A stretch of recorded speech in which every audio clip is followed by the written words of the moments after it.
Today we are going to crack the code on 5 math problems that, let's be honest, are designed to make you panic in an exam. But I promise you, by the end of this, you'll see they're actually way simpler than they look. So let's get right into it. You know that feeling, right? We've all been there. You're in an exam, the clock's ticking away, and you see a question with these huge numbers or weird symbols. Your first thought is just panic. But what if I told you that for every single one of these problems, there's a hidden shortcut just waiting to be found? And that really is the secret. Every well-designed aptitude question has a key, a specific concept, or a clever little trick that's meant to unlock the answer super efficiently. In the next few minutes, we're going to find 5 of them together. So, here's our game plan. First, we'll talk about how to approach these kinds of problems in general. Then, we'll get our hands dirty with some tricky questions involving large numbers. After that, we'll dive into the nature of numbers themselves. And finally, we'll wrap it all up and put it together into a powerful new toolkit that you can use. Look, this isn't about just memorizing answers. It's about learning a new way to think. The whole point is that the next time you see a problem that looks like one of these, you won't freeze up. Instead, you'll spot the pattern and know exactly what to do.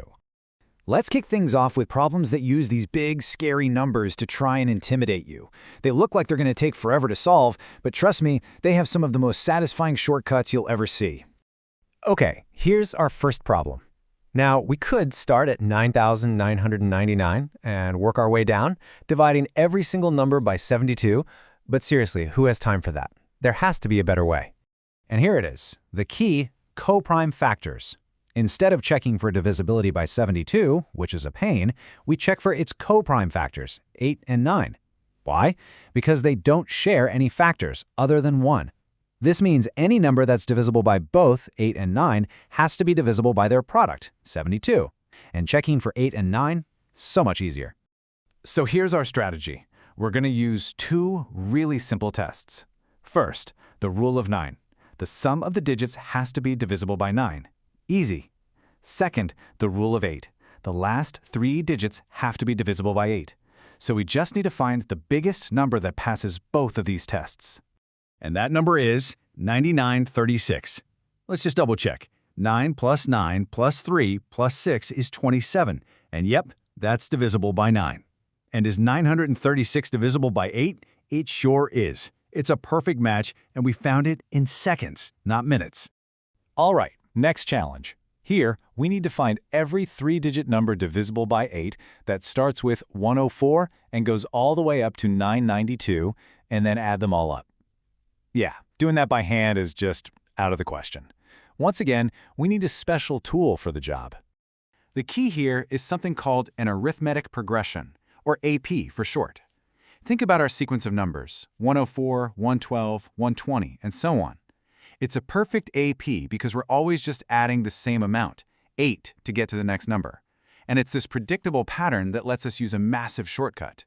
You know, applying the formula is actually the easy part. We just need 3 things: the very first number in our list, the very last number, and how many numbers there are in total. Once we have those, a simple little formula does all of the heavy lifting for us. And bam, there's our answer, 61,376. No crazy, tedious addition needed. See, that's the power of knowing the right formula. Okay, this one seems a little abstract, doesn't it? We've got 2 numbers, some unknown divisor, and an unknown but identical remainder. With so many unknowns, where do we even begin? So here is the incredibly clever trick for this kind of problem. If 2 numbers have the same remainder when you divide them by something, it means their difference has to be perfectly divisible by that same thing. Think about it this way. Each number is a bunch of steps plus a little bit left over. When you subtract them, the little bit left over just cancels out, leaving you with a perfect number of steps. It's brilliant. So let's put it into action. The difference between our 2 numbers is 72. The problem tells us the divisor is a 2-digit number, and we now know it has to be a factor of 72. Well, what's the largest 2-digit factor of 72? It's 72. So the sum of the digits is simply 7 plus 2. Which gives us 9. A problem that seemed totally impossible at first was just solved with one simple subtraction. That's the power of these shortcuts, right? All right, let's switch gears a bit. We're moving on from large numbers to a different kind of complexity. This next set of problems isn't about long calculations. It's about really understanding the fundamental properties of the numbers themselves. Okay, Here's a classic comparison problem. We have to arrange these three things, called surds, in descending order. But how can you possibly compare a square root, a cubed root, and a sixth root directly? You can't. We have to make them all speak the same language. The trick is to give them all the same root. The least common multiple of our roots, 2, 3, and 6, is 6. So, let's convert everything into a sixth root. The square root of 2 becomes the sixth root of 8. The cube root of 3 becomes the sixth root of 9.